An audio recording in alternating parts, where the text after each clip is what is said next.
Alright,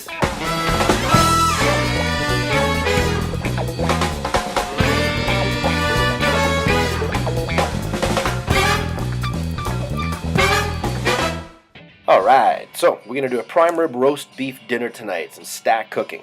So I have, it's a 1.9 kilo prime rib roast. It's two big ribs, a lot of meat on each side.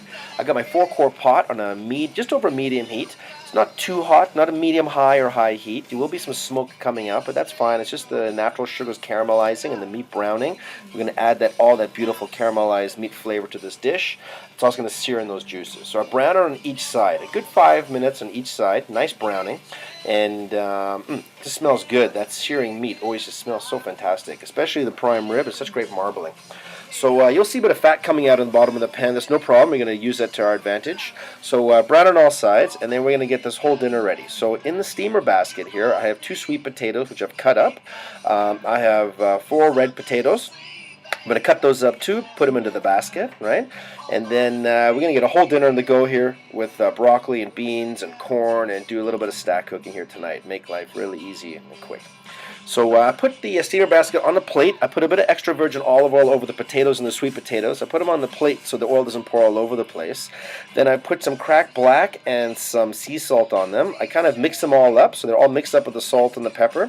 Then I'm doing them separately. A little bit of seasoned salt and everything, but on the sweet potatoes I'm going to put some cinnamon, a few dabs of cinnamon. I'm going to add brown sugar to the sweet potatoes as well, and dry basil on the spuds. So meat's nicely brown, pretty much done. Now what I'm going to do is take the meat out of the pan, right? So I'm going to take it right out of the pan. I'm turning the pot down to a much lower heat. I've added in 5-6 cloves of garlic, 2 onions chopped up in a rough chop, put them in the pan, give them a quick stir, put the lid on with the vent open. I'll leave the vent open so if it starts whistling on me, it'll alert me that maybe the pot's too hot. I take the rib roast, and what I'm doing is I'm going to add some sea salt on it and some cracked black all the way around it. I'm using the same plate that I put the potatoes and sweet potatoes on, so a bit of that oil had gone to the plate. I'm going to smear the roast around in that olive oil as well. Just let the salt and stuff stick to it. So then now the pan has been on a very low heat. I turned it back up to that medium heat to get the onions sizzling. Then I added the roast back into the pan. I put the basket on top with the potatoes and sweet potatoes and the small frying pan upside down. I turned it down to a medium-low heat. We're going to cook this for 1 hour and 20 minutes. Now, if you want to know the right cooking temperature, just kind of look on the lid, and if you see a bit of moisture coming on the top or moisture appearing in the top of the pan, that's perfect, right?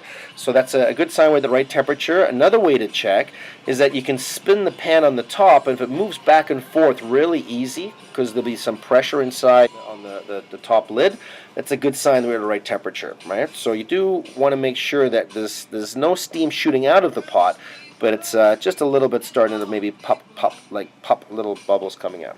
So it's 20 minutes to go. I put the vegetables on the stove. The steam started coming out of the pot. I put them on top to finish cooking on top, or stack cooking. This is 1 hour and 50 minutes total cooking time.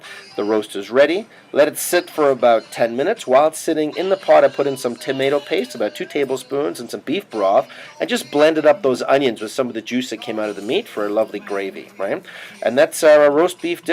That's Chef Warren with Kitchen Charm Cooking, and life is delicious. And this is the way it should be. It's easy cooking.